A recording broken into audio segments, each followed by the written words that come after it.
All right, Madam Clerk, call this meeting to order. I've been noted that if anybody's interested in speaking, there are sign-up sheets at each podium. So if you're interested in speaking, please sign up and you will be allowed to speak. Madam Administrator, the floor is yours. Thank you, Mayor Johnson. And you just took my opening statement. That was the one-liner that I had for this public hearing. Again, as Mayor Johnson has already stated so eloquently. The floor is now open for the public to speak. Please note that there is a 3-minute time limit. And please state your name and address if you are interested in speaking at the podium.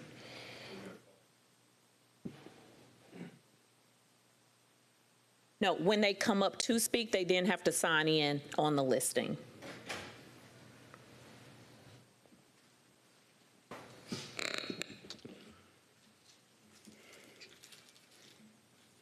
Sir, are you interested in speaking today during the public hearing? Yes, I am. Okay, you may proceed. Okay. Once you sign in, Moses, proceed, sir. Yes. Mr. Mayor and Commissioners, I'm Moses Todd at 2747 Deansbridge Road, Augusta, Georgia. I guess the last several, as Mr. Franham would know, and Mr. Williamson, budget hearings, I've commented. I don't take commenting lightly, and I don't comment to criticize the budget that I know the administrator, the finance department, and the mayor's office and commissioners have worked hard to try to balance. I understand that it's a state law that local governments balance their budget, unlike federal government. I do understand that there's some that would like to cut across the board the budget in a time when the COVID inflation is approximately 40%. And it's taken more these days to do less until we get inflation under control. I understand the conservative point of view that at some time we're going to have to deal with the issue of our budget, local budget. I think that it does us a disservice when we speak in terms of a 1.6 or $1.16 billion budget and not separate out the general budget from all of the other funds, whether it's enterprise fund, state pass-through funds, or federal designated pass-through funds. I want to take this time to thank you for your work that you've done on the budget, and hopefully my special interest is the cemeteries, that there's no cuts there, and that it's just a transfer of responsibilities and funds to a different department. Thank you, Mr. Mayor and Commissioners. Thank you, Mr. Todd. I don't see any colleagues in the queue, so Madam Administrator, we can continue if there's anything else or anybody else interested in speaking. Are there any other members of the public interested in speaking this afternoon?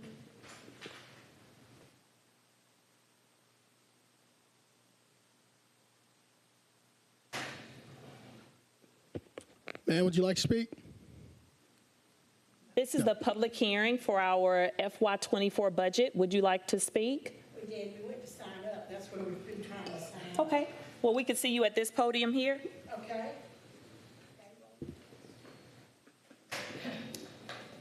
Ma'am, at this podium here.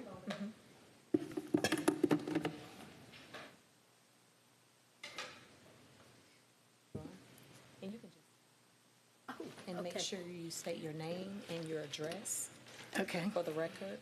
And Okay. then we can get you to sign in. Okay. So just state your name and address for the record, and you have 3 minutes. Will you be speaking separately?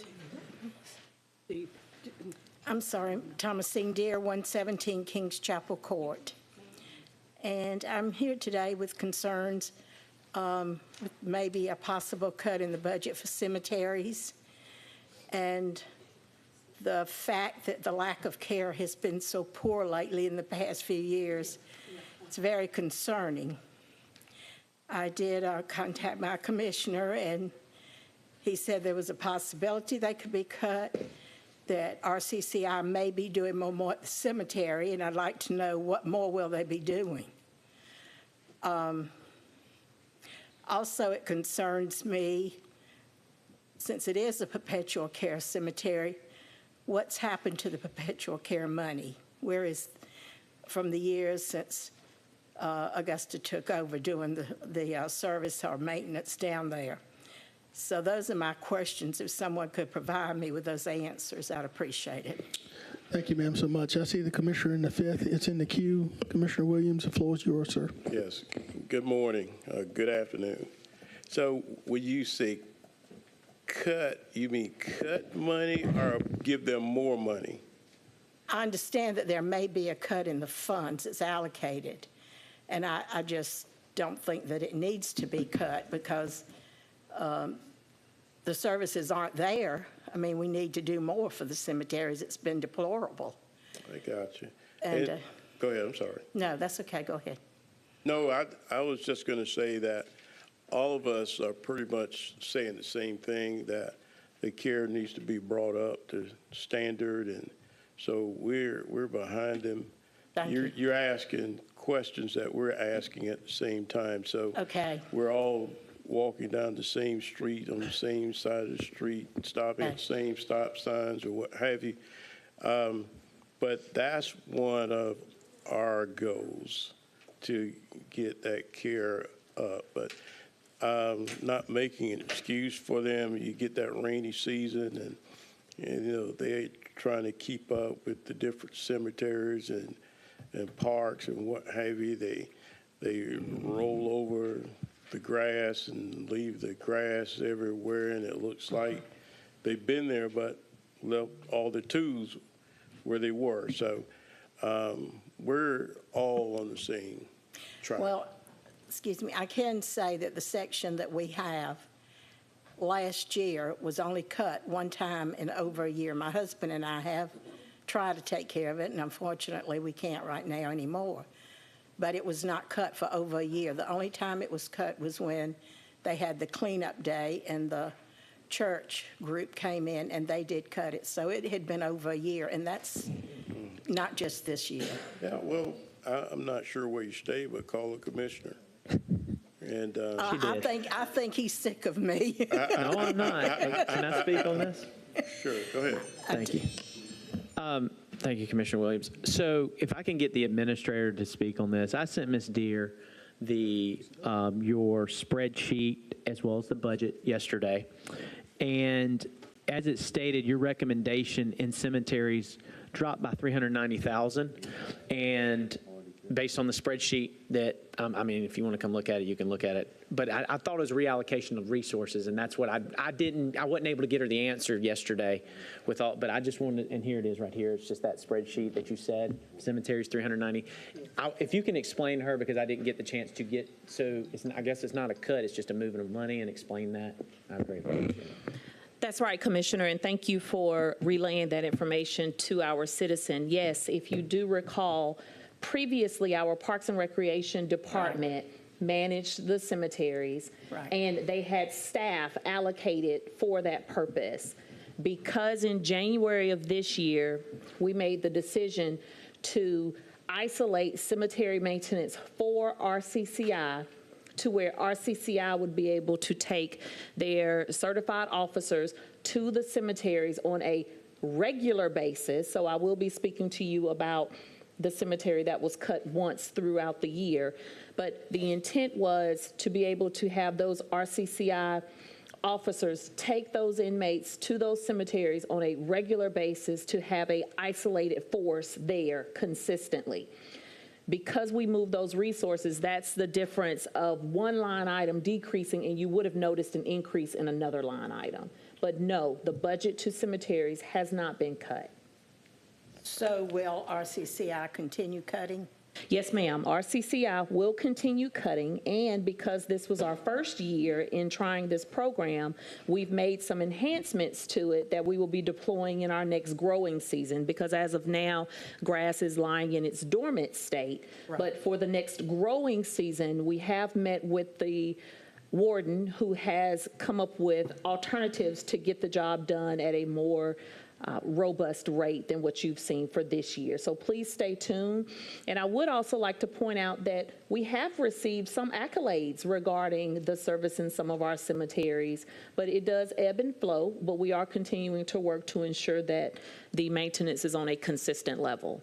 So for clarity, the amount of funding that the cemeteries received in 2023 is the same as 2024? That's correct. It's just in a different line item because those dollars were actually moved from one department's budget to another. Okay.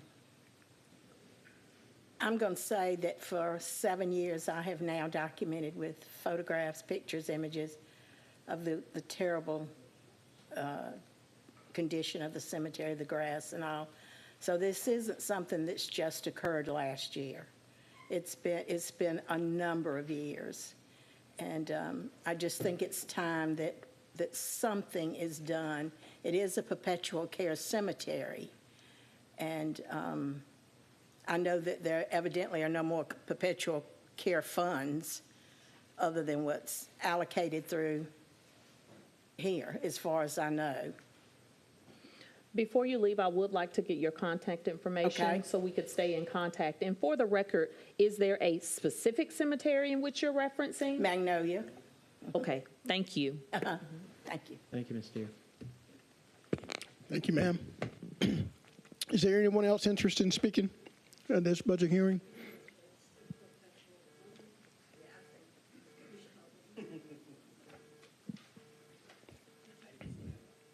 All right, last request.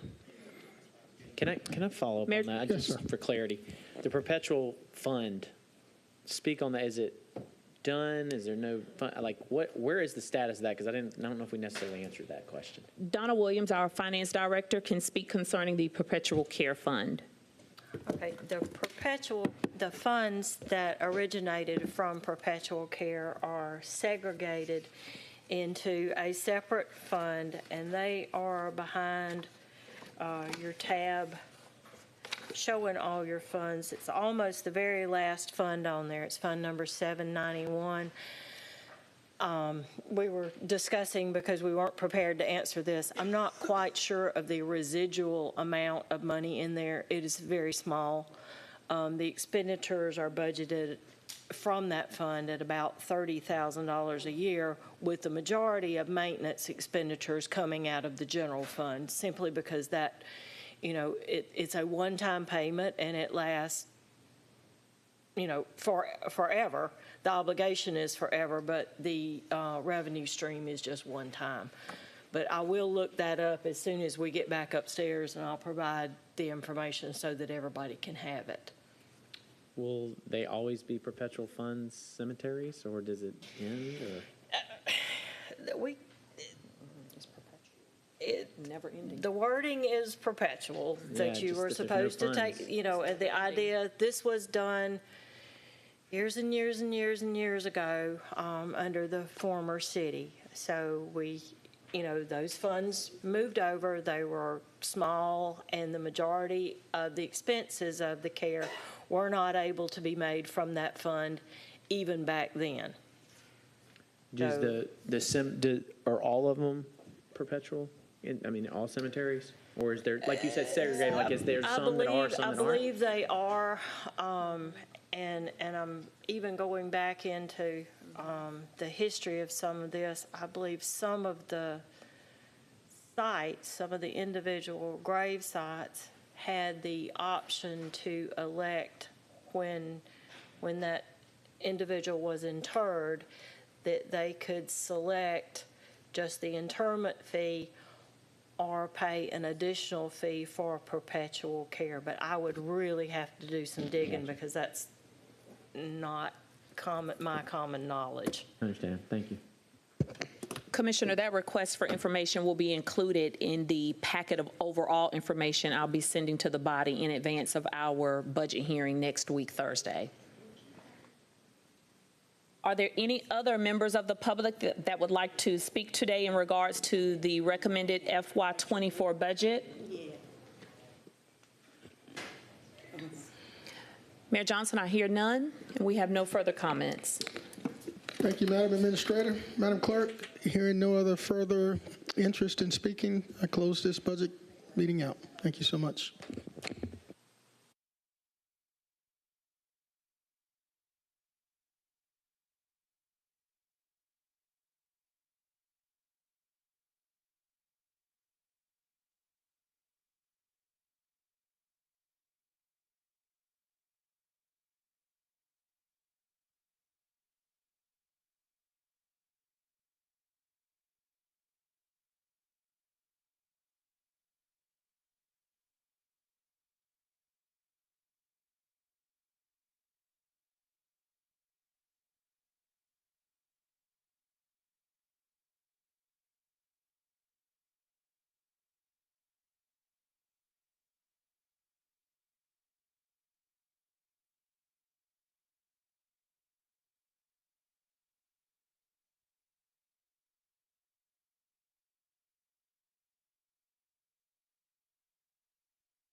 All right, let's get the show on the road.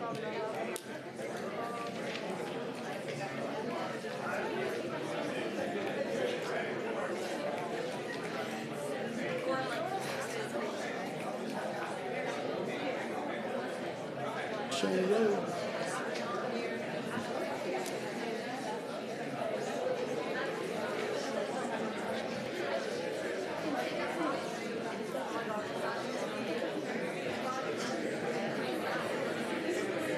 All right.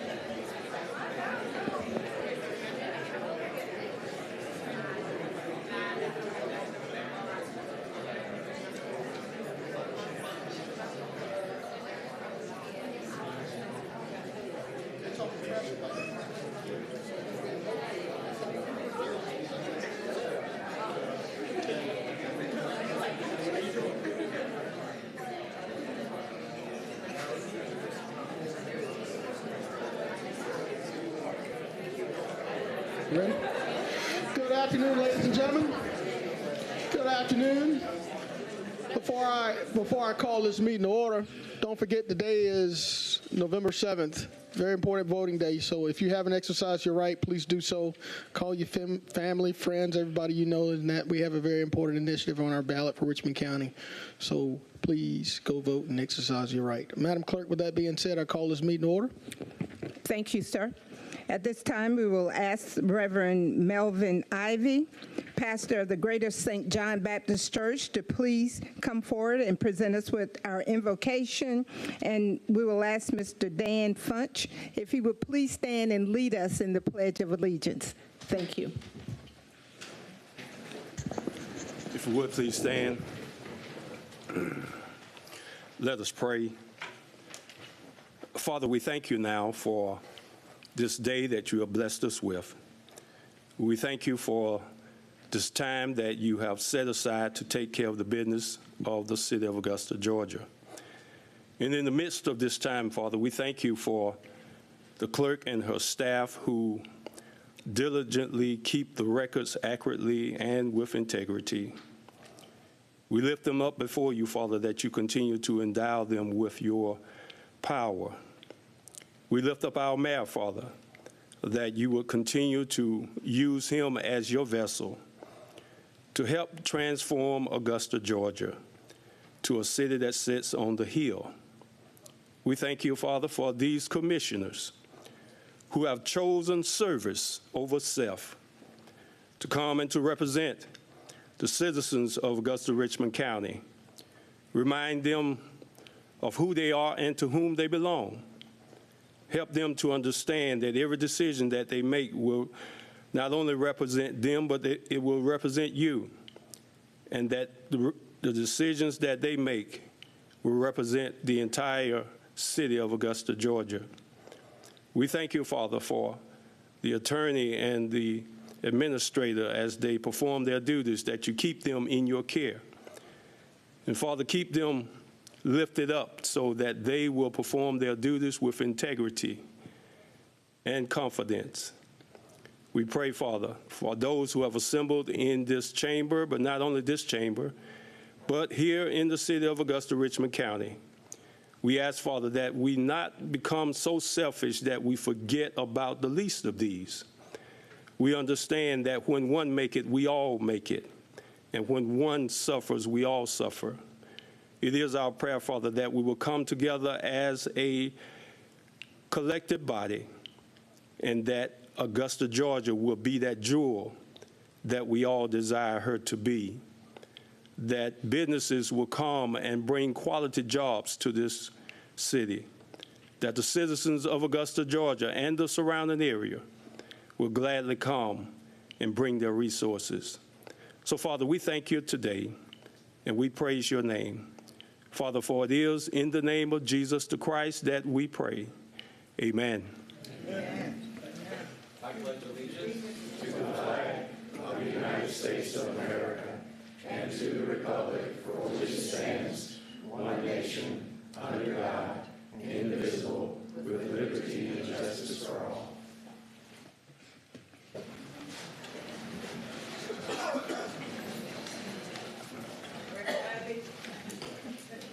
As always, it's a pleasure to see you, and we really appreciate that prayer of consecration for us. Thank you, and we do accept that as a service for God. God bless you. By these presents be it known that Reverend Melvin Ivy, pastor of the St. John Baptist Church, is the chaplain of the day. May his spiritual guidance and civic leadership serve as an example for all citizens of Augusta. Given my hand the 7th day of November, 2023, Garnett L. Johnson, Mayor. Thank you so very much.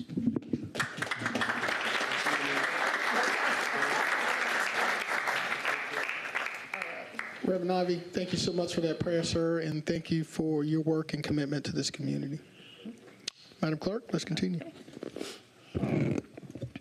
At this time, Mr. Mayor, we would ask that you, along with Commissioner Bobby Williams and Commissioner Francine Scott, please come forward for presentation.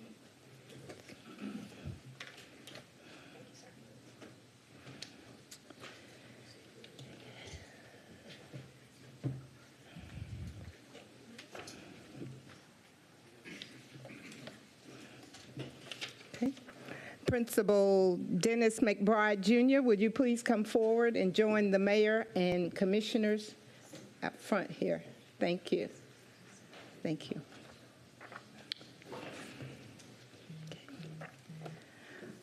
A proclamation honoring the 2023 Alleluia Community Schools Varsity Girls Volleyball Team. Whereas the volleyball team from Alleluia Community School, affectionately known as the Angels, comprises 11 standout players selected from the high school's 20-girl volleyball program. Their remarkable journey in the 2023 season culminated in securing the state championship, a feat the school last achieved in 2017.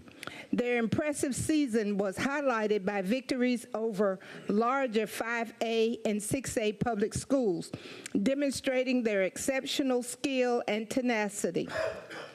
And whereas the Angels' triumphant season was crowned with a 3-1 win against Praise Academy in the Georgia Association of Private and Parochial Schools Class A state championship match in McDonough, Georgia. Coach Megan Jank attributed their success to a challenging regular season schedule that pitted them against larger schools.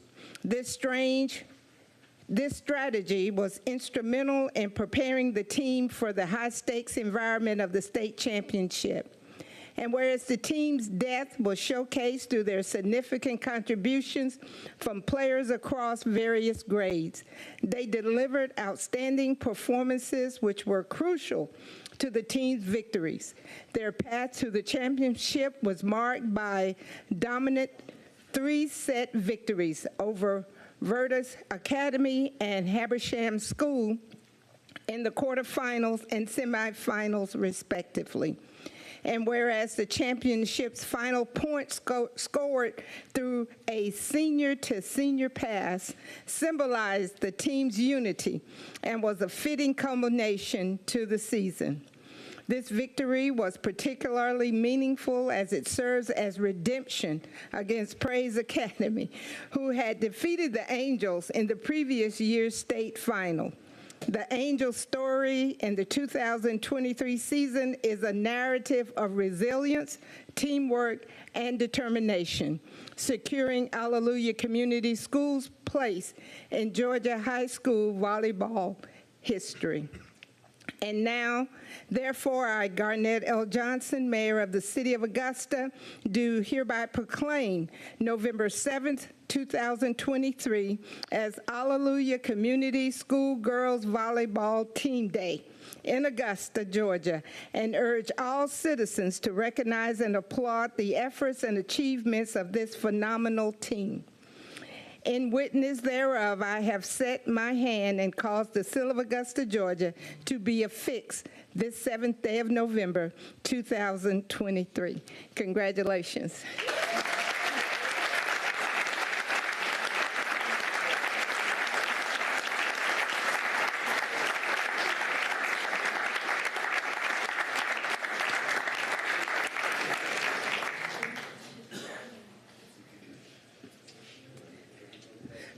Yeah.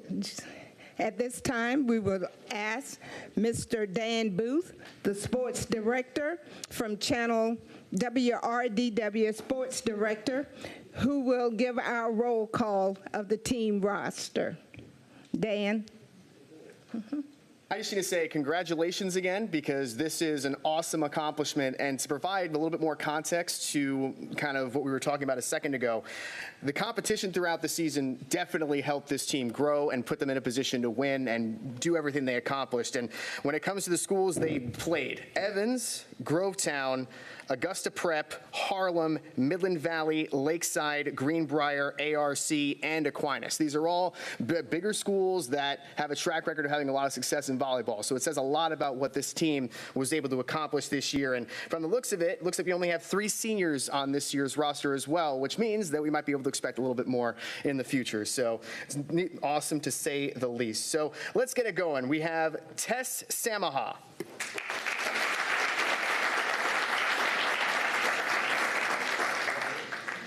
Hallie Janik.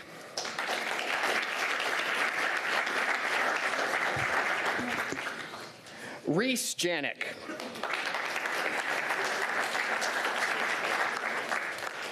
Lucy Kremens.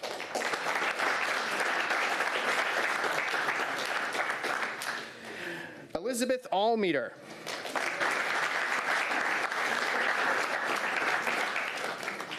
Sarah Gurman.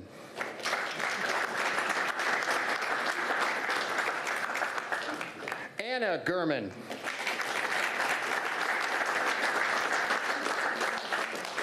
Maddie French.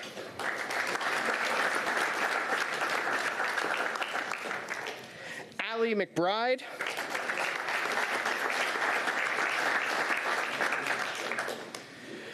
Managers, Riley Weddle.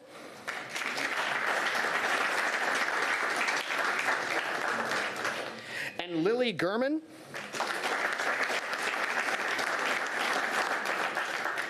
Head coach, Megan Janik.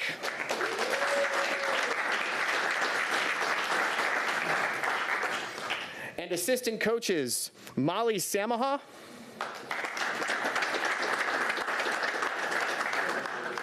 Rachel French.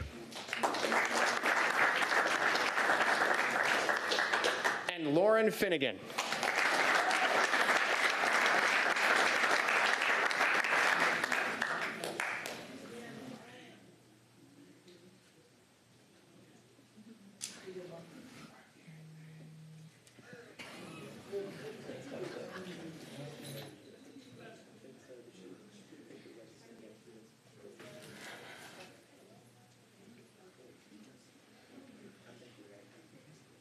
I'm going to take your photo first, and then they'll take theirs. 3, 3, 2, 1. Thank you.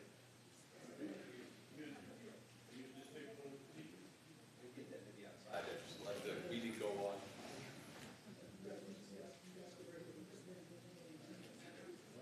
Wait a minute, I think they did one.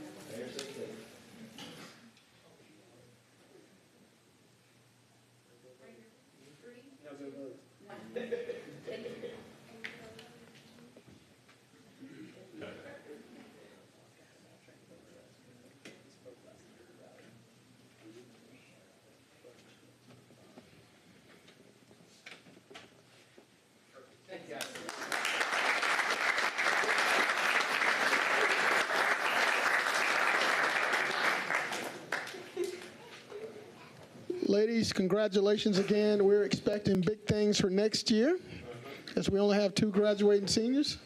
So continue to excel, and we look forward to celebrating with you again. Madam Clerk, let's continue. Yes, sir. Call your attention to the delegation portion of our agenda. Item number B, Mr. Moses Todd, I Love Augusta, Inc., regarding Water Park SPLOS 8 Good and Welfare of Augusta, Richmond County. Good day, Mr. Todd. Welcome back, sir. Yes, sir. You know the drill. You have 5 minutes once you've given your name and address. Yes. Mr. Mayor and Commissioners, my name is Moses Todd. I reside at 2747 Deans Ridge Road, Augusta, Georgia. I know on the agenda it mentions gel pod, but the clerk has informed me that I haven't been 90 days. It hasn't been 90 days since I talked about the gel pod, and I believe I was on the commission when we made that rule, so I certainly want to honor that. So we will talk in terms of the water park. Several months ago, I was down wanting a readout and an update on the collections as far as the sales tax go, in the sense that we knew that we were ahead of schedule on collecting as far as the water park go. And, you know, and where was we as far as a P3 partner that the former administrator, Odidani, had recommended. We understand that it takes time to collect the money, and your plate is full, and it takes time to, you know, plan all this. And it's my understanding that on the next week's agenda, the water park was going to be on the agenda. So we're pleased that we're moving forward with the concept of a water park for Augusta, Richmond County, Georgia. When I Love Augusta started this initiative, you know, we reached out to Channel 6 and George Escalon, and we featured the water park in Cobb County, Georgia. We funded the initiative with, as far as the signs go, and that go. We've done the political side of it. We've done our work, and we convinced the commission to include it in the special purpose local option sales tax 8. And we convinced the citizens of Augusta, Richmond County to support that referendum. So it was 70% of the commission approved it going on the referendum. And the turnout was, you know, moderate, but we got 70%, over 70% of citizen support voted for the referendum. So I think that tells us that at least there is an interest in a water park in Augusta, Richmond County. When we look at the boroughs in Statesboro, you know, they run theirs through recreation 100%, and they're, as per my knowledge, and they are successful in the water park operation to the extent that they're expanding their park.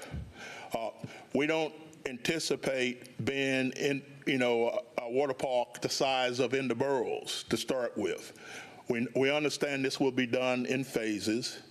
And I understand that it's up to the discretion of the commission on, you know, when you start, how you start, and what size that we start out at. But I Love Augusta is interested in the start. That's what we would appreciate is, you know, information on whether we're working with anybody.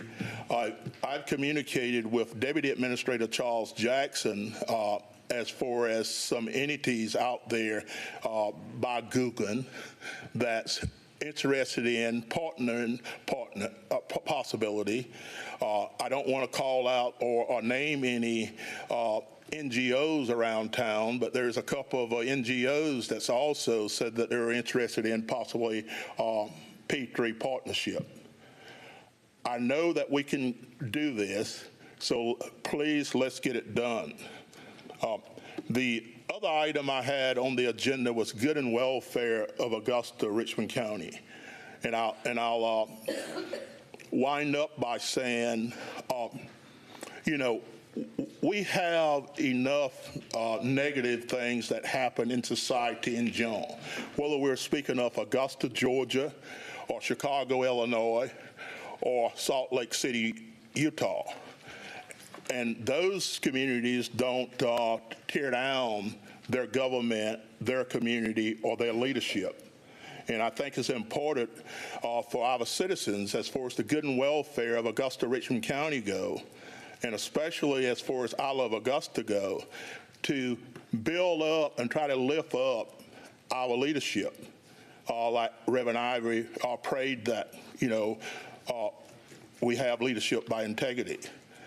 And trust but verify when it comes to our leadership. But let's not just assume the worst of our leadership. If we see something that we don't like about our leadership, go to them and let them know. And, I've been down here several times, talked about transparency and other issues. And I kind of let folks know in general, what I'm thinking. Thank you, Mr. Mayor and Commissioners. Thank you, Mr. Todd. I would say stay right there. We have one colleague in the commission in the queue. Chair recognizes Commissioner from the 7th, Commissioner Frampton. Thank you, Mr. Mayor, and thank you, Mr. Todd, for coming before us. Just want to clear up a couple things. Next week's agenda, we'll be talking about a ropes course on the river, not the water park, that Parks and Rec and CVB's been working on, so that'll be on the agenda, not the water park. There is a commitment, I believe, from this body, at least myself, that when we put the water park in there, we were putting it in South Augusta. We put $5 million in it to start it, not thinking that we were going to run the water park, but it was an infusion of money to find a public-private partnership.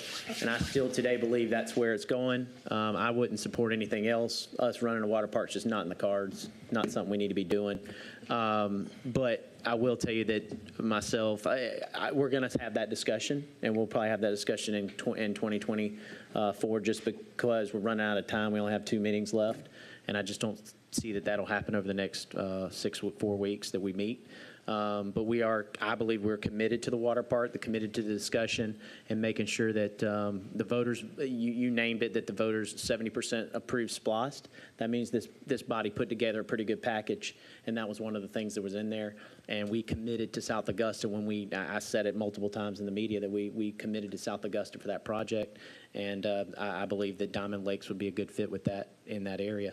Or somewhere down there. But again, just want to let you know that we won't be talking about it in my mind this year, but we definitely will be talking about a ropes course on the river next week. Thank you, Mr. Mayor. Thank you, Commissioner. All right, Mr. Todd, thank you again. Madam Clerk, let's continue. Our next delegation, Ms. Brenda Durant, Greater Augusta Arts Council presentation of City Art Grant Awards on behalf of the City of Augusta.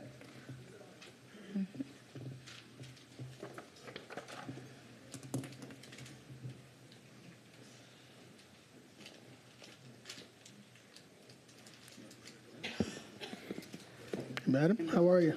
Hello, I'm not Brenda Durant. I am Leslie Hamrick. I am at 721 Michaels Creek in Evans, Georgia.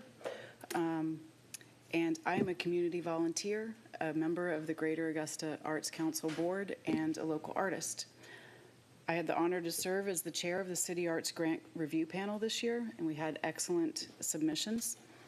The City of Augusta, as you know, allocated $71,710 to the Arts Council for us to fairly, judiciously, and openly re-grant to Richmond County arts nonprofits, and for that we thank you.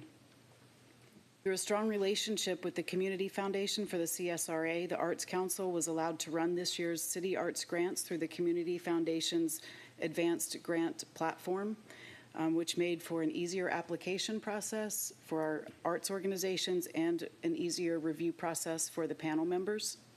In addition, it will make a very streamlined transition of funds, as we will be able to directly transfer funds to the recipients within the next week rather than handing out checks today. We would like to further present to you this year's City Arts Grant Award winners. Grantees, if you would please, when your arts nonprofit is named, send 1 to 2 of your delegates up to the front so that the commission can recognize and congratulate you, and then please stay for a group photo. After carefully reviewing and scoring all eligible applications received, The grant review panel recommended, and the Arts Council Board of Directors approved the following allocations. You may follow along in your packets to find mission and project statements from each of the organizations. First, we have the Augusta Choral Society Incorporated. They received an operating grant of $5,056.83.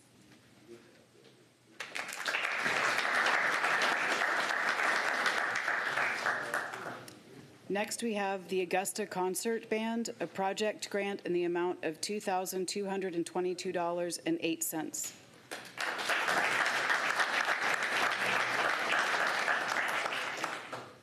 The Augusta Mini Theater Incorporated, Arts and Life Skills School, operating grant $5,504.90.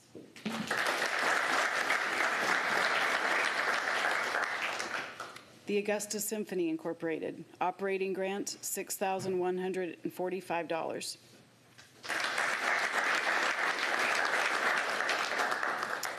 Augusta Westaboo Festival Incorporated, operating grant $5,888.96.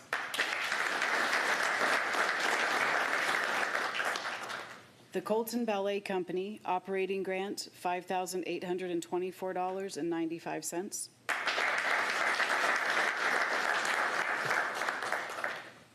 Creative Impressions, operating grant $5,440.89.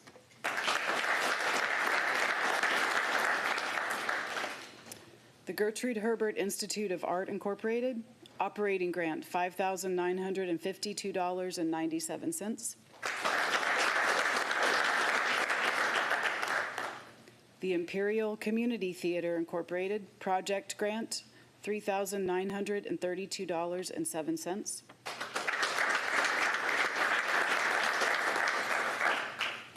The Morris Museum of Art, operating grant $6,145.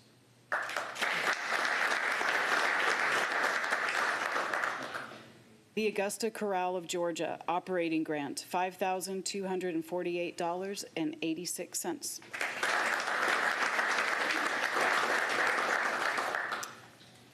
The Augusta Players, operating grant $6,081.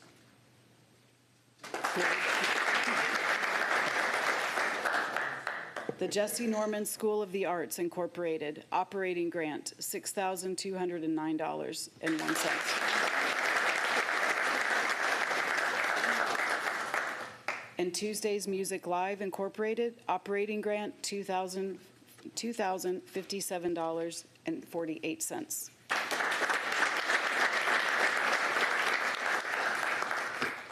I'd like to congratulate all the grantees, and I would like to thank the rest of my panelists as well.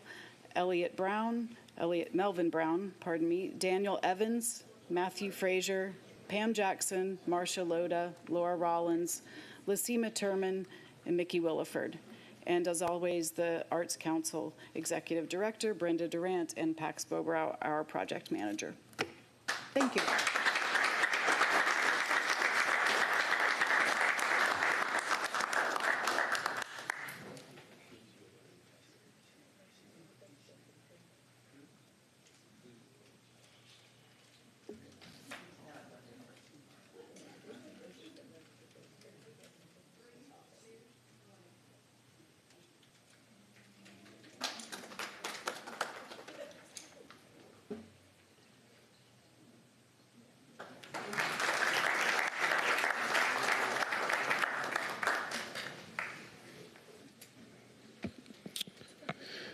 Thank you, ma'am, and congratulations to all of the awardees. Keep up the great work.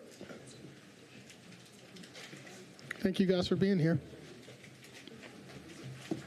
Madam Clerk. Invite them to stand All right. and watch their government in action. Yeah, we should. They're running out here like the building's on fire. Chair recognizes, I see I have a colleague in the queue, Commissioner Lewis from the 6th. The floor is yours, sir. Thank you, Mr. Mayor. It's a point of privilege here. While we're doing recognition, I would like to take this time to recognize our colleague who celebrated a birthday here recently. And it's our prayer that God has awarded him some wisdom over the last year since his last born day. So at this time, we just want to say happy birthday to the commissioner from the 5th, Mr. Bobby Williams. God has afforded him some wisdom that he will impart to the city of Augusta while he represents District 5 in Augusta in the capacity of a commissioner. Happy birthday, Commissioner. Happy birthday. Wait a minute. Before I recognize you, Commissioner from the 5th, Commissioner from the 6th, you got to sing happy birthday to him. Since no. He doesn't need to do all that. I think Joe Russell Brown just To be able to get up on the 4th and have another birthday. And, you don't have to sing anything. You don't have to give me anything. I'm just glad to be able to walk around, got all my faculties and all that, senses and all that good stuff. So a good day is just being in the world. Thank you so much. You all happy birthday to each of you. In your names we pray. Amen. Amen. Amen, sir. Madam Clerk, I think that moves us to the consent agenda portion of our meeting, so let's proceed. Yes, sir. Consent agenda consists of items 1 through 38. Items 1 through 38. For the benefit of any objectors to our alcohol petitions, once the petitions are read, would you please signify your objection by raising your hand? I call your attention to item number 1. It's a request for a retail packaged beer and wine license to be used in connection with Forest Hill Market located at 3216 Riceboro Road. Item number 2 is a request for a retail packaged beer and wine license to be used in connection with Yogi Convenience Store located at 2319 Milledgeville Road. Item number 3 is a request for a retail package beer and wine license to be used in connection with the location 1496 Jones Street. Item number 4 is a request for a retail package beer and wine license to be used in connection with the location at 2062 Gordon Highway. Item number 5 is a request for a retail package liquor, beer and wine license to be used in connection with the location at 2065 Walton Way. Item number 6 is a request for an on-premise consumption of liquor, beer, and wine, location 275 Robert C. Daniel Parkway. Item number 7 is a request for an on-premise consumption liquor, beer, and wine license to be used in connection with the location 1647 Gordon Highway. Are there any objectors to any of our alcohol petitions? Are there any objectors present for any of these items? Madam Clerk, Okay. seeing none, let's continue. Okay. Our consent agenda consists of items 1 through 38 with no objectors to our alcohol petitions. Thank you, Madam Clerk. Chair recognizes Commissioner from the 6th, Commissioner Lewis. Thank you, Mr. Mayor. Mr. Mayor, I would like, and my colleagues, I would like to add number 40 to our consent agenda. Item number 40.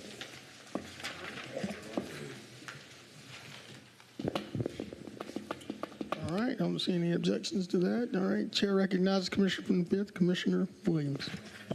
Yes, sir. I just need some more explanation on number 26, so I want to pull that one. And pull 26. That one, the third renewal for the solid waste and recycling. Okay. All right, and note it, Commissioner. It's been pulled. Commissioner from the 8th, Commissioner Garrett. Motion to approve as stated. All right, Madam Clerk, there's a motion from the Commissioner from the 8th and a second from the Commissioner from the 6th. No, that's 4th, I'm Mr. sorry. Mason. I Mr. Mason. believe. Mr. Mason. All right. Yes, 4. 4. Yep. All right. Commissioner Lewis from the 6th. You're in the queue. Well, wait a minute. Commissioner Williams from the 5th. You still in? No, I'm coming out. Coming out. Commissioner from the 6th. You still in or you out? Yes, I'm still in. All right. The floor is yours. We wanted to consent, but I think, is there room for discussion of this matter, Madam Administrator? What item? Number 40, item 40. Number 40. You've already, I know it. you've already, Just leave it on consent.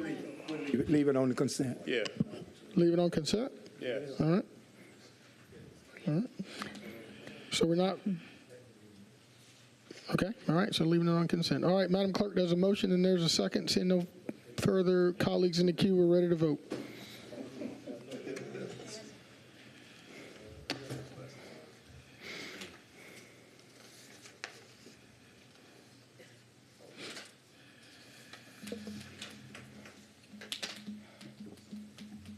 It's unanimous.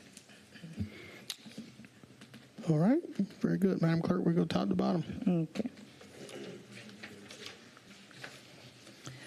Item number 39 is a request for a delegate, one voting delegate, and one alternate voting delegate for the upcoming 2023 National League of Cities Conference, November 15th through the 18th, 2023. All right, I see Commissioner Johnson from the first. Thank you, Mr. You Mayor. have the floor, sir. Thank you, Mr. Mayor. I'd like to nominate Commissioner Stacy Pulliam as a delegate and Commissioner Tony Lewis as an alternate. Second, third. That was, who seconded that one? Everybody. That was you? Third, from the fourth. From the fourth? Okay. All right, Madam Clerk, you have that? Yes, sir. That's Ms. Pulliam as the voting delegate and Mr. Lewis as the alternate. All right, do we have to vote on that? Yes, There's sir, a we motion. do. There's a motion and there's a second. I don't recall who.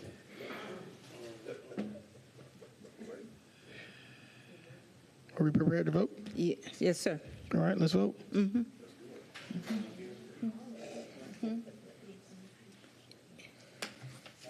Yeah, they did.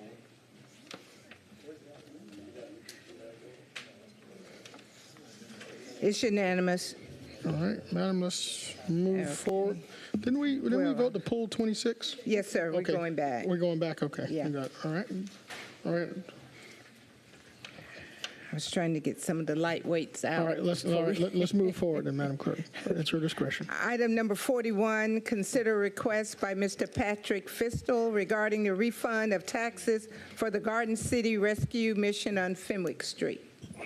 All right, the chair recognizes again the commissioner from the first. Thank you, Commissioner Mr. Johnson. Mayor. We had this conversation in committee last week, and I believe that the Garden City Rescue Mission has paid their taxes, and so I would make a motion to move forward with the refund of their taxes. Second. All right, there's a motion from the commissioner from the first, second from the commissioner from the fifth who chimed in first. Seeing no other colleagues in the queue, Madam Clerk, we're prepared to vote.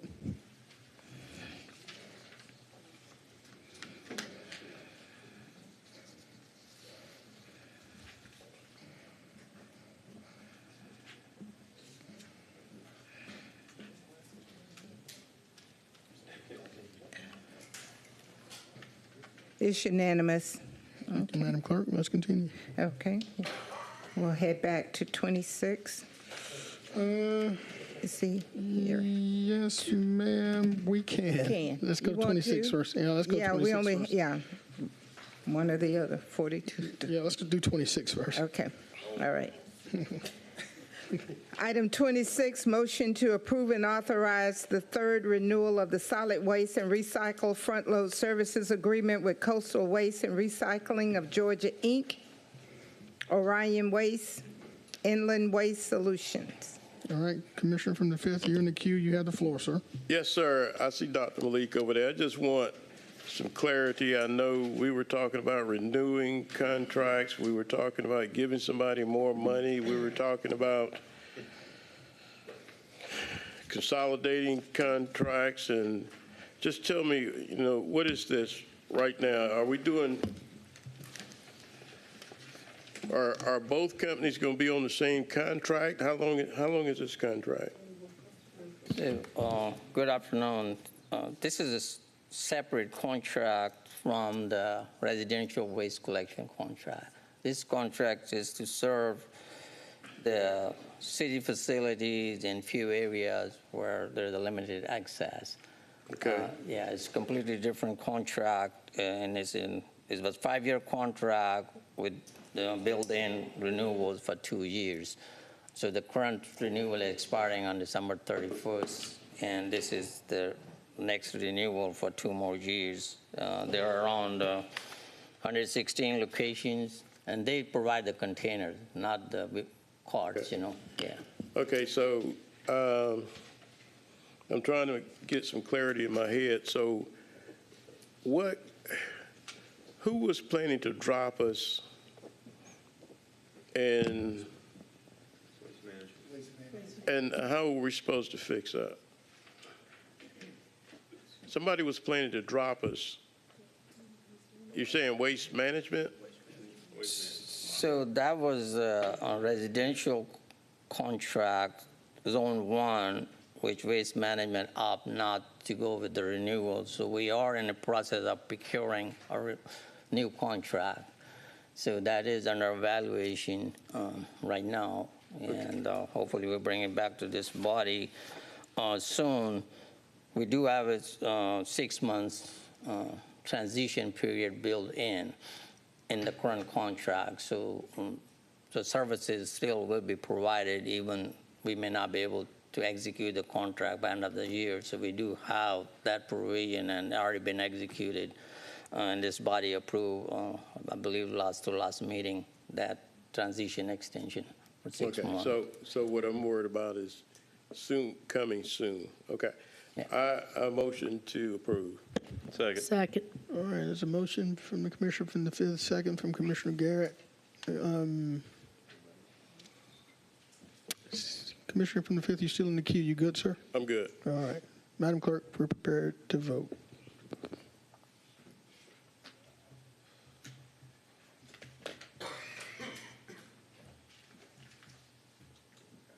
It's unanimous. All right, let's move forward. I mean, this is the last thing. This can't be the last one this fast, is it? You can make up some if you want to. No, we don't want to make up anything. All right, you got it. We got to go out and go. Okay. We got to vote day. All right, you hear that, Madam Clerk? They say they want to get out of here, so let's get the last one home. We'll get them out. We'll get them out. Item number 42. A motion to have the administrator provide a budget that is reduced by 1.5% from the current proposal. This reduction should not impact the cost of living adjustment and/or reduction in benefits to employees. Thank you, Madam Clerk. I see Commissioner Williams, you're in the queue first, but this is a Commissioner Guilfoyle item. Do you want to yield to him, or do you want to go? Yeah, go ahead and go to Commissioner Guilfoyle. Commissioner Guilfoyle, the floor is yours, sir. Thank you, Mr. Williams. Thank you, Mr. Mayor. During this budget process, I have some concerns. I know that the administrator had presented us a balanced budget, but the balanced budget has been satisfied with the rescue funds money. When Commissioner Franum had asked what will we owe next year, it was to the tune of $4 million. We're going to be a shortfall, and then the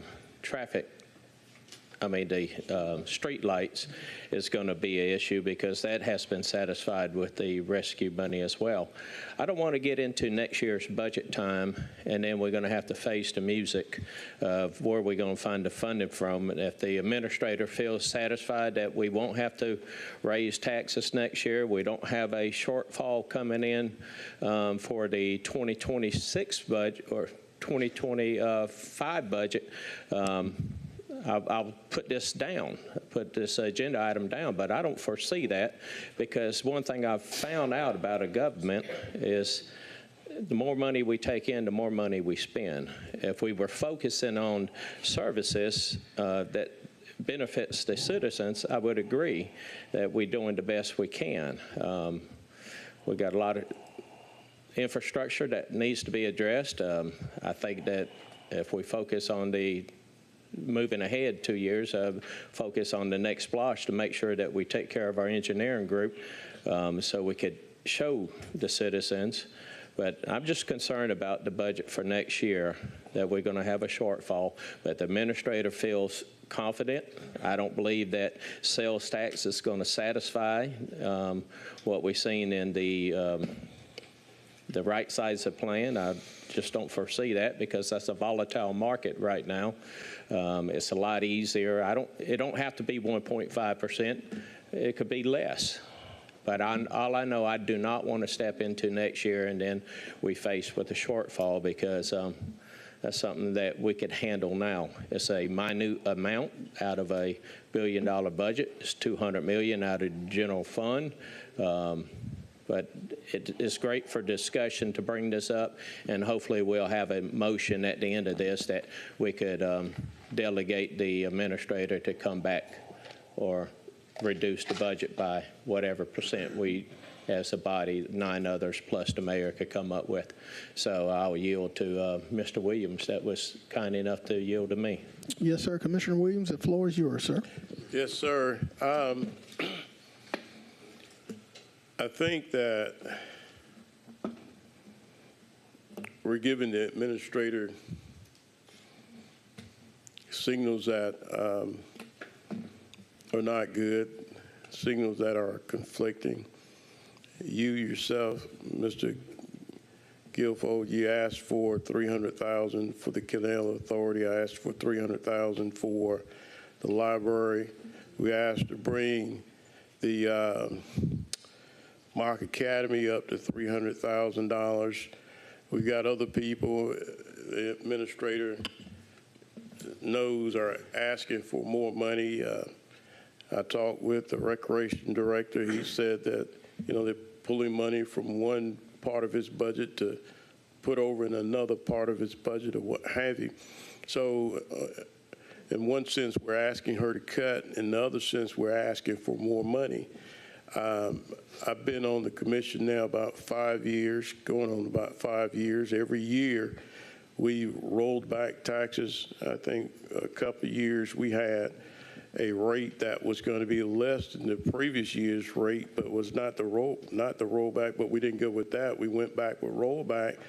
And Commissioner Hassan and I fought back and forth one day. He said, Bobby, well, you're going to have some money left over. Well, we had $4.8 million last year, and $4.8 million is just not enough. Ex-Commissioner, I forgot your name,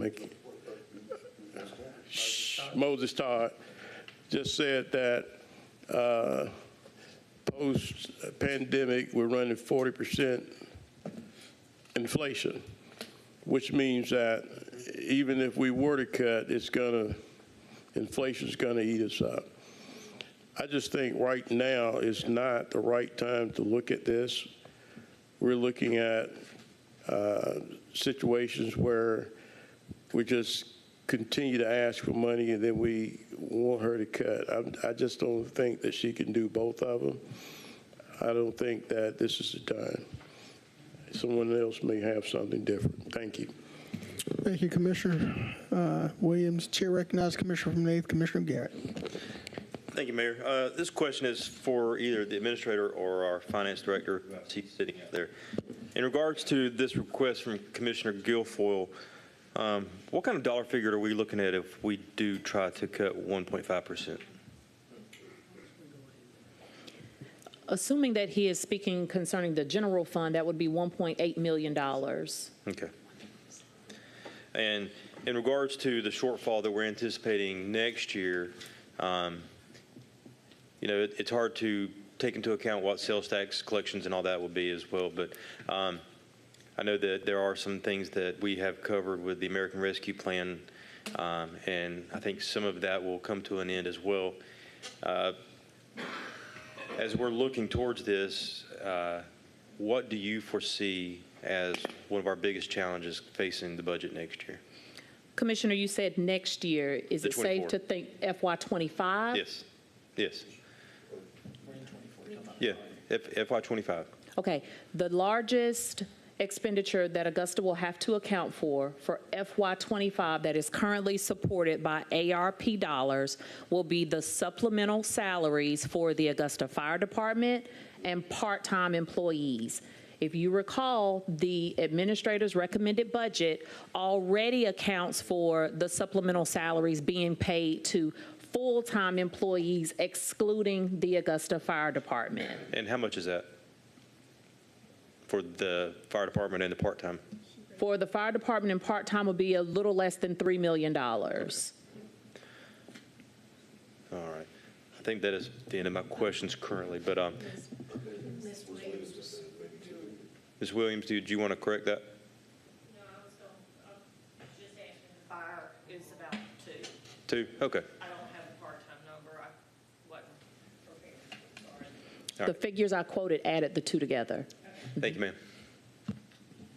All right, Chair recognizes Commissioner from the 10th, Commissioner Guilfoyle. Thank you. I'm sorry to send mixed signals as far as asking for a little bit extra money for the Canal Authority. Please do not put that in there, because if it's not good, we do it across the board. We're not going to give anybody extra than what you had recommended, Madam Administrator. As far as you said, it was $3 million. That was given out to the fire department and part-time employees. So we're going to be $3 million short there. What was the $4 million that you had told Commissioner Franham that we're going to be facing?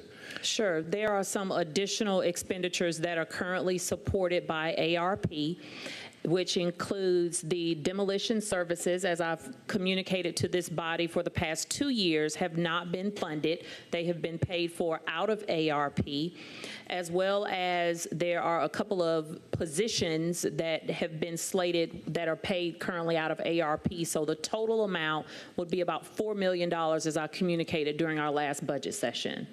Plus, what that $4 million includes the fire department, et cetera? Yes, the question that Commissioner Garrett asked broke out how much of that was our largest expenditure, and the largest expenditure is the supplemental salaries. Okay. I know you was not in that position at the time where the money was given out for selective raises within the fire department. But now it's costing us money to get it right because of the compression issues. What could we have done as a body or as staff to prevent that from happening, where we would have came across, went across the board on a flat, everybody got a flat percentage? Would that have been better than giving selective? Sir, unfortunately, I can't speak to the historical perspective, as I was not in this current role. I'm not familiar with all of the details surrounding the decision by the body. But you haven't fixed it, though, at this time. I will ensure that the proposed budget as presented will be balanced based upon our revenues and our expenses. Thank you, Commissioner from the 10th. Chair recognizes Commissioner from the 7th, Commissioner Franham. Thank you, Mr. Mayor. Is the $4 million that we spoke about last budget season, is that including streetlights or does not include streetlights? It does include streetlights. The $4 million. Okay. I thought the streetlight fee was 1.2 million deficit. That's already covered through No, ARP. I'm talking about if it's 1.2 this year in this 24 budget, it'll be 1.2 in 25 unless we fix it. So the goal is for us to propose a path forward to eradicate the deficit going forward. That is our goal. The first of the year is to tackle not only that problem, but also a couple of others related to benefits, as well as the demolition services for FY25. Mm-hmm. And is it true that over pretty much the last, I'm going to say 4 to 6 years, that we've had a surplus at the end of the year, anywhere from like 4 to 6 million somewhere? I can't speak to the amount, but yes, we have traditionally had a surplus at the end of the year. 4 to 6 million, Donna, somewhere in that ballpark? Okay. And this year, do we have an anticipated rate right now of this year? We do anticipate a surplus. We just do not have that figure for you at this time. Gotcha.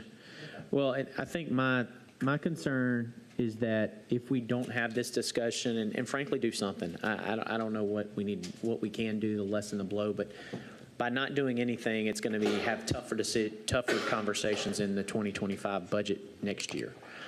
And though my colleague put it in here, and it might not be popular to say, the cost of living adjustment, typically in this government, when we want to cut, we go to July 1st.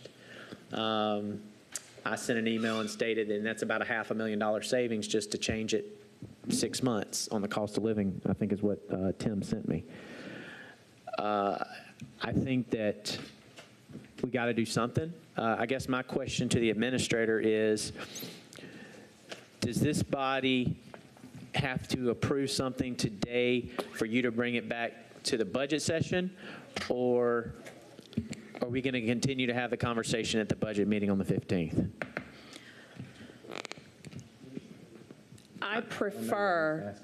I prefer all communications in regards to amendments be communicated as early as possible. So today would be great. Keep in mind, our scheduled budget session is on the 15th, which is next week, Thursday, and the following Tuesday is when the budget will be presented for final approval, which is the plan, which is in accordance with the schedule that this body has approved. So any amendments that the body would like to see during the next budget session on the 15th, I would greatly appreciate having that information today so the team can prepare accordingly. But the law states we have to have it approved by the end of the year, correct? It doesn't have to be approved on the 18th. No, Okay. it doesn't. Okay. But if it's not in accordance with our regular schedule, then we would have to have a special call meeting. No, well, that's fine. I mean, this is a big deal, and we got to get it right.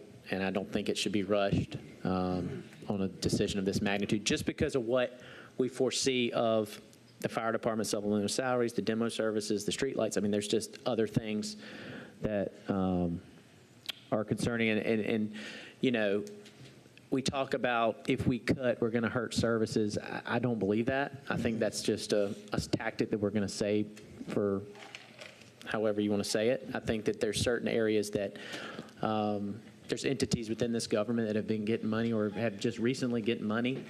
And I mean, even like, I don't like to cut NGOs, but at the same respect, like, over the last 5 years is when we started really giving them in the budgets. And I'm not saying cutting them much, but when you start cutting 1%, 2%, 3% on some of those that, you know, they're supposed to raise their own money, the sum of money starts to come together to where you're like, wow, that's a lot of money that this government gives away. And I don't think, as someone who's in a former nonprofit, a few $1,000s is not going to sink the ship if that was to happen within this government. And I'm talking about everybody. I'm not talking about just the NGOs. I'm talking about entities. The Arts Council, you know, I'm talking about the Downtown Development Authority, the ACE, like, they should all be on the table, frankly, right now. And I don't want to cut them, but at the same respect, if everybody took a little bit of the burden, it would be a lot less on everybody instead of just saying, oh, we're going to cut just because we want to cut. We're just going to cut this department because we think they might have it. Engineering, you know, a lot of times it seems to be on the chopping block because they have stormwater or whatnot. And I think that whether we vote on it today, I just think there has to be a little bit deeper discussion on, you know, do we direct the administrator to come back and find, you know, $500,000 or $750,000. You know, I understand the 1.8's wanted, but at the same respect, this government's never really cut anything. So if we were to get something, I feel like it'd be a win to show the people, and frankly, lessen the burden of the conversations we're going to have in 2024. So that's right. Thank you, Mr. Mayor. Thank you, sir. Commissioner from the 5th, you're back in the queue, sir. Yes, sir. I just want to say one thing. A budget is a budget. It's not anything that's written in concrete. You can always come back and change it. I think we need to let her do the budget, move forward with that, and then we can look at changes or things that we can do after that, because you know us as commissioners, we've got things that we want done. And I know we want to save the government. We want to save the people of Augusta. We want to make sure that, you know, we have the monies that we need to have. At the same time, we want what we want. So I think we should do the budget. And if there's some savings that she can do in the budget, that's fine. But I think we need to come back and make adjustments after we vote on the budget or what have you. That's just my take on that. Thank you. Thank you, Commissioner. Chair recognizes Commissioner from the 8th. Thank you, Mayor. In response to the Commissioner from the 5th, I know that there was a conversation back when the previous administrator was here about having a mid-year budget discussion in regards to where things currently stand and, able to adjust mid-year. Is that kind of what you're anticipating? Well, and I bring that up because that was a discussion that we all seemed to be on board with, and then when he left, that was never done. And I'm not blaming the interim either. I just know that that's something that we as a body did not follow through with. So I think that if that is the direction that you're wanting to take and the rest of this body, I think that we need to make that clear that come next June, we need to have this discussion of where do we currently stand, what are our anticipated end of the year looking like, and, make adjustments there. So.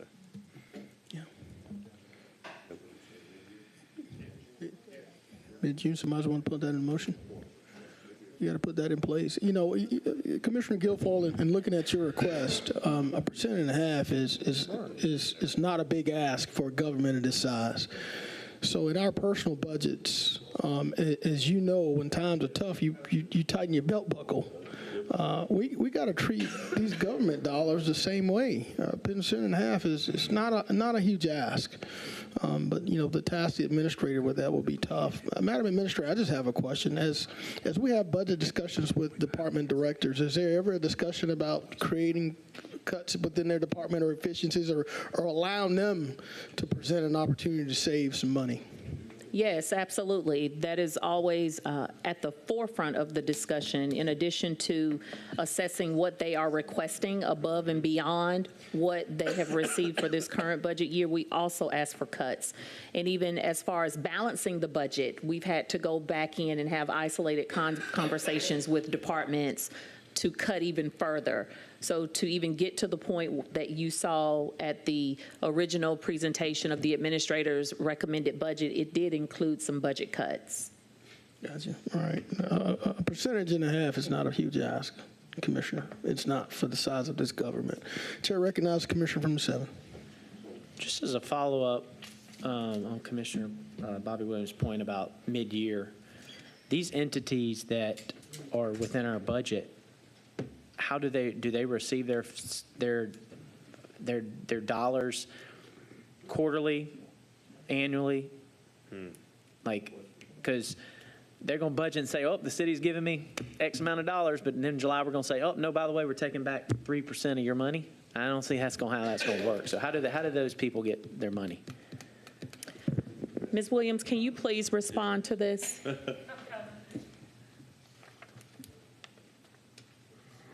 Most of them receive the monthly appropriation of 1/12 the amount that is allotted to them. Oh, okay. Monthly. Okay. Most of them. There may be a few single incidences where it's either quarterly or some of the smaller ones may be annually, but the majority of them are a monthly appropriation for operating expenditures. And then the department head budgets, I mean, obviously based on their budget book, most of their expenditures are a few months behind, or in the fourth quarter, it feels like the way the budgets are. Well, it's kind of a mixed bag. Like if you're looking at your electricity cost, those are usually, they run 4 to 6 weeks behind. Like I was looking at the streetlight expenditures the other day, and for the most part, most of the accounts have 10 months of expenditures in there through now, but there are a few that only have 9. So that is one of the things that fall a little further behind. The salaries and benefits are always up to date. We pay off biweekly, so there's 26 times a year for salaries and 24 times a year for benefits. So those are always pretty accurate. You've got some contractual arrangements that are either paid monthly, depending on the type of service, or it could be an annual appropriation that is only a one-time payment per year. So you've got to look within each individual budget. There's no straight across the board answer to that. It depends on the type of service that's being received and the contract that controls it. Yeah, and I appreciate that. I just think for me, I would like to see some form of cut. Again, I'm not fixated on 1.5, but I just feel like at this time with what we see down the path of what's coming and the gaps we're going to have to fill. I hope that we'll have more discussion on that before we pass this budget. Thank you, Mr. Mayor. Thank you, Commissioner. All right, chair goes back to Commissioner from the 10th. You back in, sir. Thank you, Mr. Mayor. Well, Donna's up there on the podium. Donna, as far as Mason would remember this, as well as Franham, when we used to do our budget sessions, we used to actually sit down and meet with the directors to be part of it as far as the finance team.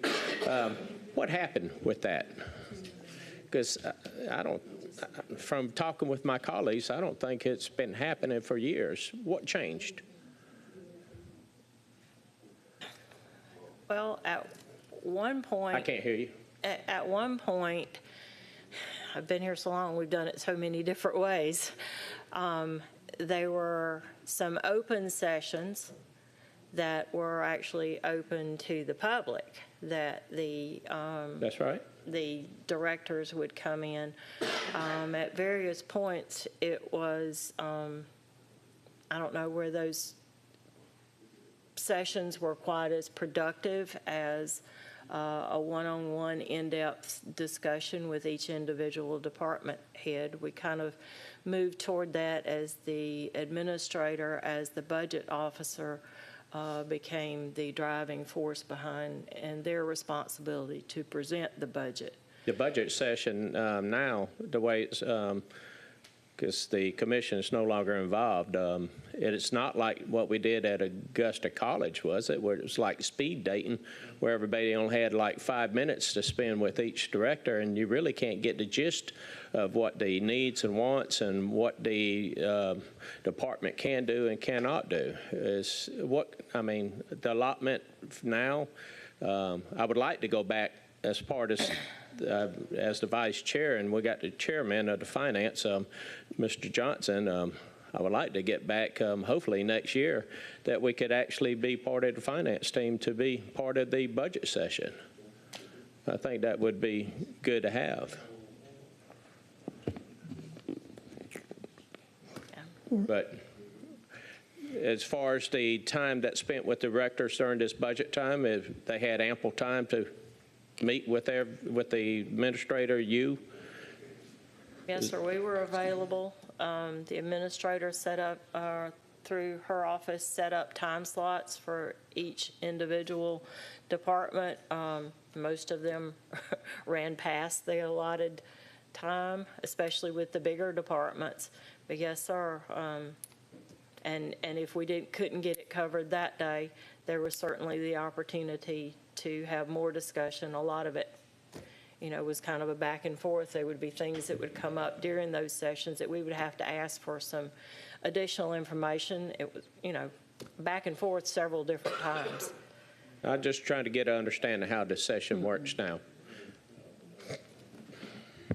This is pretty much the same format that's happened from, I don't know, Mr. Russell, Mr. Kolb, maybe even further back than that, Mr. Guilfoyle. Can't remember, it kind of runs together. Mr. Mayor, I'd like to receive this information so we could, it ain't going to happen. Thank you. All right, you going to receive it? You going to receive it? All right, wait a minute. Oh, we got a few folks in the queue. Wait a minute. Let's get through it. Commissioner Johnson, you out? Well, Commissioner Johnson from the first. You have the floor, sir. That's right. I'll put a motion. Well, I wanted to just respond. Hold on, did you get a second? Wait a minute. We have a motion yet. Nobody's motion yet. Yes. Commissioner Johnson has the floor. He has the floor, and then we're going to come to the queue. Right. No second. And I'll do a second. I'll do a second. It's passed. He said take it as information. You rescind that motion, sir? He never got a second. Yeah, it belongs to. You never got a second. Commissioner Johnson, you have the floor, sir. Thank you. I think where we're trying to go, we're going to get there, but bless you, George. I think the big issue here is that on one end, like I'm going to echo Commissioner Williams, We have additional ask in the budget, but we're also asking to cut back. And up until today, Commissioner Franum's idea was the only, place where I've actually heard a suggestion on where to cut. But I think the big issue that we're having right now is, we're hearing that we're going to have a surplus this year. The budget is balanced. I would hate for us to throw monkey wrenches into the conversation and say that, the process wasn't transparent because the commission wasn't involved. But on one end, we say that we don't want to be involved. So it's just a lot of gray space happening here. When, the fact is we do have to talk about this $4 million deficit eventually, but when we're talking about this fiscal year's budget, it's a great budget. You have cost of living in there. We have demolition money in the budget, although we can use a little bit more. You have a lot of items in this budget that we can live with. You got 3% raises in there for our public safety. So this whole notion that the budget was just put together haphazardly is a terrible motion. It's a terrible notion. We talk about how big the budget is, but we're not talking about the amount of services that we plan to provide with this big budget. And we keep talking about cutting back. So I think that the conversation is getting political, and that's unfortunate because by the deadline to have this budget passed, we have got to continue running this government. So Mr. Guilfoyle made the motion to receive his information. I'm going to remake it. And, we're going to have a budget workshop coming up here next week. Whatever information we want to have the administrator bring back, let's just send it to her and move on. But the back and forth, the political rhetoric is getting kind of exhausting up here. So I'm going to make the motion to receive this item as information. We have it. I'd like to make a substitute motion. All right. Wait a minute. Commissioner Guilfoyle, there is a motion by the commissioner from the first to receive his information. Is there a second? You did a second. All right. We already had the motion on the floor. Mr. Guilfoyle and Mr. Bobby Williams seconded. All right. So to receive it as information. Wait a minute. He did an original motion. He asked to withdraw, but the motion at that point, the motion belongs to the body. All right. It has a second. All right. So, Commissioner, your very first motion that to receive his information was received in the proper form as a motion. Commissioner from the 5th seconded it. Right. So somebody can make a substitute motion now. You are allowed to make a substitute motion, sir, or someone is. And I'd like to make a substitute motion that we have the administrator provide a budget that is reduced by 0.75%. All right. Wait a second. Attorney Brown. The maker, Mayor Johnson, as the maker of the only motion that's on the floor is made by Mr. Guilford, seconded by the 5th. If there's to be a substitute, it has to be by someone other than the maker of the pending motion. All right. So, Mr. Guilfoyle, you cannot make a substitute motion. So is there another colleague interested in making that motion?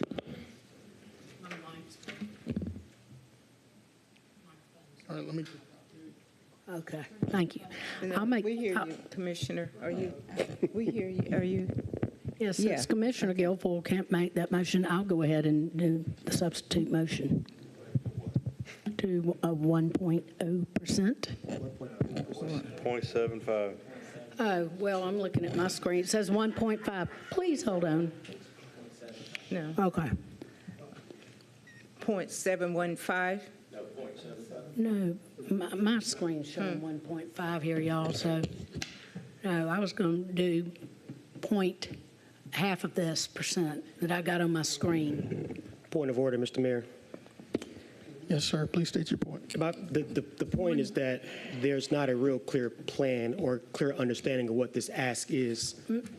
So I want to just ask the lady from the 3rd to clarify, is she asking for a 1.5% or is she asking for a 1.75% decrease?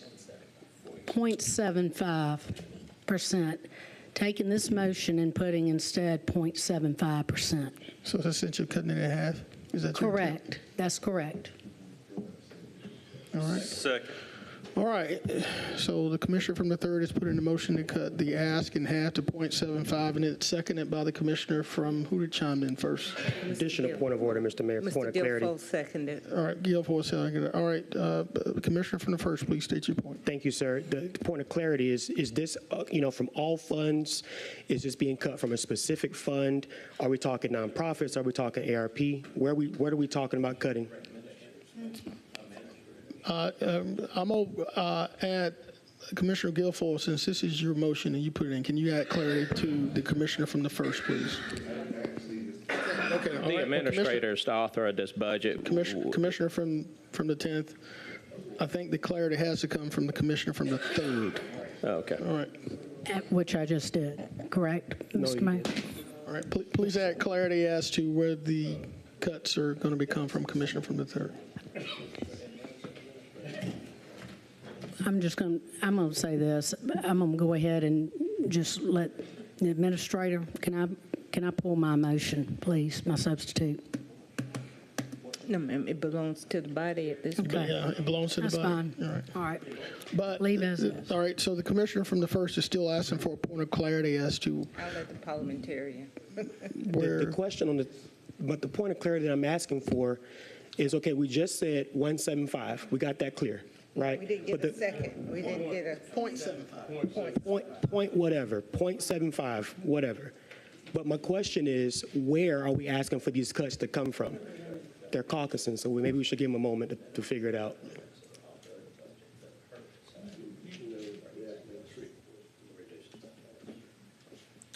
All right. Commissioner from the 3rd. Since I am taking over from Commissioner Guilfoyle, we'll let the administrator decide. Can we just do that? Additional point of clarity. That's- The administrator has already provided her recommendation through this budget. This is being requested by individual commissioners. It doesn't. It does matter. Okay. It Well, matters. can we go ahead and vote? Yes, sir. Up or down? Let's go with it. We're All going to right. go with the motion first. I'm going to call another point of clarity. What are we voting up or down? We don't know where we're asking for cuts to come from. Your motion first that you had made. My motion is to take it as information. Right, we got to vote on that first, then we can vote on the Is your substitute. substitute's motion comes first? Okay, well, then can we go ahead and vote up or down on it? All right. So 0.75%. So the commissioner from the 3rd is putting a substitute motion for a 0.75% cut to be directed to the administrator's office before this body, and there's a proper second it. So, Madam Clerk, if there's no other colleagues in the queue, we're going to vote on that substitute motion. Mr. Mayor, point of clarity, we still didn't get the clarity on that. And I know this is annoying some, but I just want to, we're asking for this item, but we're not specifying, we're not directing the administrator to take it from somewhere specific. And I think that's where the frustration is coming from. We keep asking her to do things, but we're not giving her clear direction. So if we want this 0.75 reduction, tell her where to cut it from. Is it across the board? Is it a specific fund? Is it NGOs? Commissioner Franham hit it on the head. This is a serious conversation, so we got to make sure we know what we're asking for. As I have stated, Commissioner from the 1st, we'll let the administrator decide. And Commissioner from the 3rd, as I've stated, that this is an item that we're. No, it's not. All right. Back and forth. So it's not back and forth. I still have the floor. Excuse me, sir. I still have the floor. Come on, Commissioner from the 1st. Thank you. I'm not trying to make this a back and forth conversation. The only point that I want to continue to hit home on is that there may be support for this. Right? There may be support, but we have to make sure to understand where we're cutting it from. If we're saying we're going to lean on the administrator's recommendation, her recommendation is the budget that we've already seen. And so we're asking her to make additional cuts. We have to be the ones to tell her where to cut it from. If you want to go across the board, tell her to go across the board, but give her some type of direction. And if you don't give her that direction, how do you then expect to get to the point where you're trying to go? If the intention is to save money, you would tell her where to go. If the intention is anything other than that, you'll continue down the road you're going. All right. Thank you, Commissioner from the 1st. Madam Commissioner Guilfoyle. You in or out? You're out? All right, Madam Clerk, we have a substitute motion that the Commissioner from the 3rd has asked for a 0.75 cut directed to the administrator in a proper second. I think at this point, let's just move forward with a vote.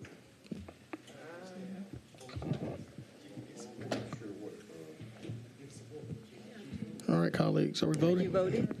Yes, ma'am, we're voting. Yes. I was trying to.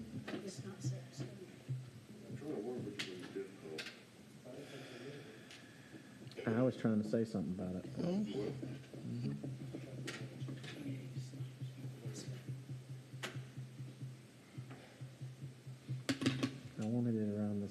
salaries and the NGOs.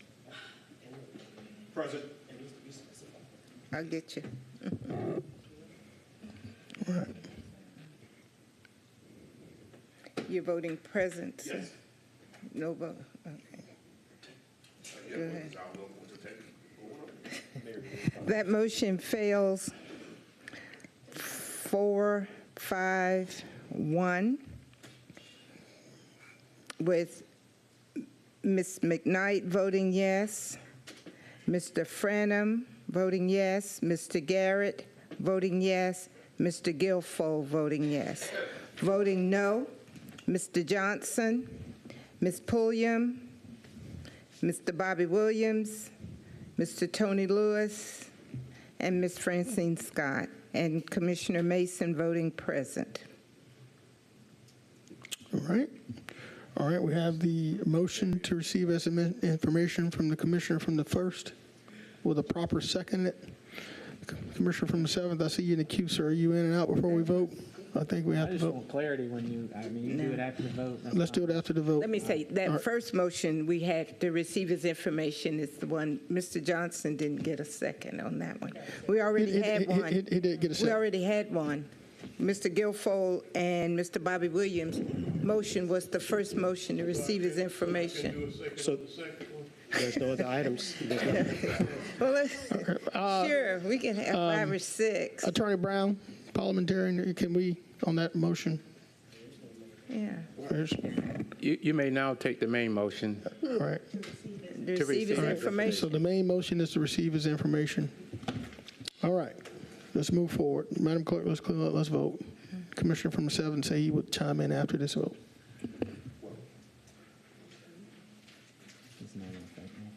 So this motion is to receive his information. Before we reveal Green what, pill or red pill? Yeah, I'm in press reading. okay, whatever you put last is What do you what's got for gonna, birthday? Whatever I put last. yes, sir. What's the red? Oh, I can vote now. I vote. Thank you. That motion carries 9-1 with Ms. McKnight voting no.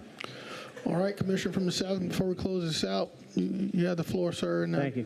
All right. Well, and I appreciate some of my colleagues' conversations on the end. I do think it was kind of convoluted a little bit in our process there. My question is, I think there is a little bit of I feel there's a will to cut something. I don't know what that is at this moment. I guess my question is to the administrator, or just a comment in general, is that how do we even have that conversation?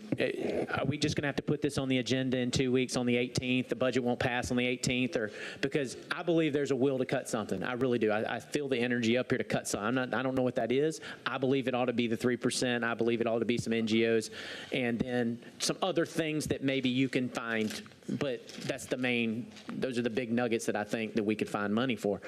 My question is, are we just going to waste our time on the 15th because the body didn't direct you to cut, and now we'd put it back on the 18th, have the same agenda on the 18th, and then we give you direction so the budget doesn't pass? Do we do a special call meeting? Like, where do we go to have this discussion? Because we should have had it better today. All right, Commissioner.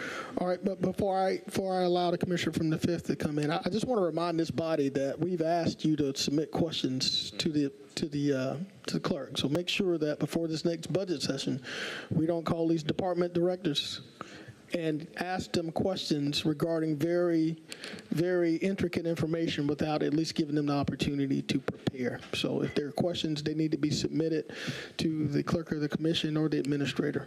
All right, Commissioner from the 5th. Yes, this may be a question for our attorney.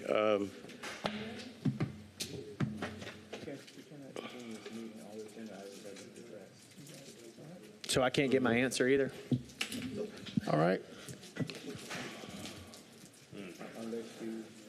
All right, well, I guess we'll put this on the agenda in 2 weeks, and the budget will not be passing on the 18th, if that seems like where we're at as a body.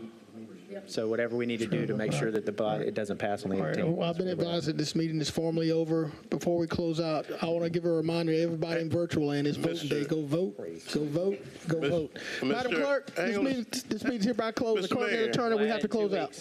I had a question. We can't, according to the attorney, we cannot address it, sir. Thank you.